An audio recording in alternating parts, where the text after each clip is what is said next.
my OK readers. I'm Elizabeth Meinecke here with Starkey. So the Capitals decide to go into the shootout for the second time in just about as many days. Ted, it's funny, they get Nicky Backstrom back tonight, right. And so there's all this excitement and all this build-up to it. How did you think that actually panned out during the 60-plus minutes of the game? I think it came out really well. I mean, they took a 2-0 lead. Backstrom was passing the puck really well. I think he came out and didn't show a whole lot of rust. Then the second period arrived, and then they kind of fell flat. I mean, Ovechkin talked about in the locker room how they kind of, didn't do a whole lot. Heiner talked about how they were starting to turn the puck over, weren't, sitting back too much. So, it's been kind of a theme the last couple of days because, 2-0, they blew in Boston. Obviously the game in Winnipeg here last week. So, Caps just getting in a dangerous little habit of kind of sitting back too much. They don't bring the puck up offensively enough, so it kind of invites the opposition to come in and take shots on their goaltender. That's probably not a good thing. The thing they want to get corrected. Yeah, there was definitely another thing tonight was that Neuwirth definitely helped keep them in the game. All right, so one player that I actually wanted to call it to praise, we just talked about some of the bad, and I want to talk about a little bit of the good. John Carlson really showed up tonight. I actually saw him getting really physical in the Capitals crease. He was making it difficult for the opposition to stand there. He had a great look.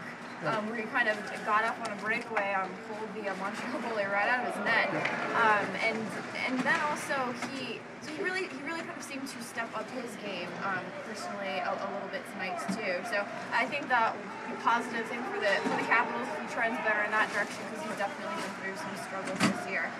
But going back to what the Capitals are facing right now in the playoff race, you mentioned that they were getting a lot of help from Buffalo, and I know that you kind of keep a pretty good eye on the Sabres. I do, yes.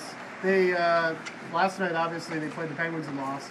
Tonight, they played the Maple Leafs, a team that had lost 11 straight at Air Canada Center, and Toronto came in with a win. So what that does is it puts the Capitals 2 points up on a playoff spot, and they have the tiebreaker. And it means essentially the Leafs have to, or the Sabres have to go 1-1-1 in the final three if the Caps lose all three. So the Capitals essentially need 3 points in their last 3 games to at least draw even, and then I'll end up with the season series, but if they win 2 out of their last 3, they're in the playoffs regardless. Yeah, and bottom line, the Capitals are at least getting these 2 points done, even though they're taking them into the shootouts.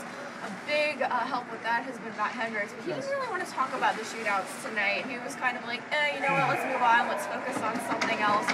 He said he was pretty good at them in the American Hockey League, but it was funny, he really didn't want to spend any time on them. What he did talk about was a rather awkward moment during the hockey game where, at least in the press box, we saw Matt Hendricks kind of drop a stick, drop his glove, and then PK Subban, who he was kind of going back and forth with, just kind of skated away. So Matt Hendricks went to the bench, and it was a really awkward moment. After the game, Matt Hendricks said that PK Subban was trying to get Hendricks to take a penalty, and Subban asked if Hendricks wanted to fight, and Hendricks said he said yes, and then PK Subban turned away. Yeah, it was very strange because Hendricks dropped one of his gloves and his stick, and it was just laying out there like Cinderella's slipper. And Subban skated away up ice, and was hoping that Hendricks didn't get a penalty, but on the play, Weidman actually got an interference call, but that was unrelated.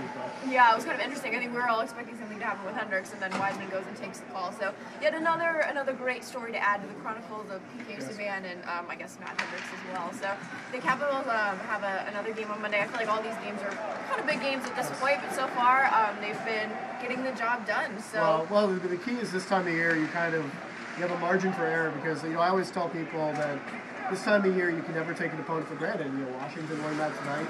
Montreal's the last team in the East, but they gave them a good game. They probably deserve to win, but the Caps held on, and same thing with Toronto. Toronto is terrible at home in the last couple of months, and they beat Buffalo. So you can't take anyone for granted. You need to get all the points you can. So stay tuned because you'll need to be paying attention. Thank you.